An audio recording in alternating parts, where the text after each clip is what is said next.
Copa അമേരിക്കയിൽ ജയിച്ചു തുടങ്ങാൻ ബ്രസീൽ ഇറങ്ങുകയാണ്. കോസ്റ്റാറിക്കയാണ് എതിരാളികൾ. പുതിയ കോച്ച് ഡൊറിവൽ ജൂനിയറിന് കീഴിൽ ആദ്യ കോപ്പയ്ക്ക് ഇറങ്ങുമ്പോൾ സൂപ്പർ താരം നെയ്മർ ജൂനിയർ ബ്രസീൽ ടീമിലില്ല. ഒക്ടോബറിൽ പരിക്കേറ്റ നെയ്മർ ഇപ്പോഴും വിശ്രമത്തിലാണ്.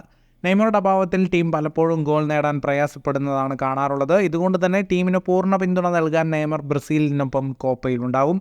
മത്സരം കാണാൻ താനുണ്ടാവുമെന്ന് നെയ്മർ വ്യക്തമാക്കി. കോപ്പയിൽ റോഡ്രിഗോയുടെ പ്രകടനമാവും ബ്രസീലിന് നിർണായകമാവുക എന്നും നെയ്മർ പറഞ്ഞു. റയൽ മാഡ്രിഡ് ജോഡികളായ വിനീഷ്യസ്, റോഡ്രിഗോ എന്നിവരിലാണ് ബ്രസീലിൻ്റെ പ്രതീക്ഷ. നെയ്മറുടെ വാക്കുകൾ ഇങ്ങനെയാണ്: ബ്രസീലിൻ്റെ കീ പ്ലെയർ റോഡ്രിഗോ ആയിരിക്കും. വിനിയുടെ മികവ് എല്ലാവർക്കും അറിയാം. എങ്കിലും റോഡ്രിഗോ ആയിരിക്കും തുറുപ്പിച്ചിട്ട്. 10-ാം നമ്പർ ജേഴ്സിയിൽ റോഡ്രിഗോ തിളങ്ങുമെന്ന് തന്നെയാണ് പ്രതീക്ഷ.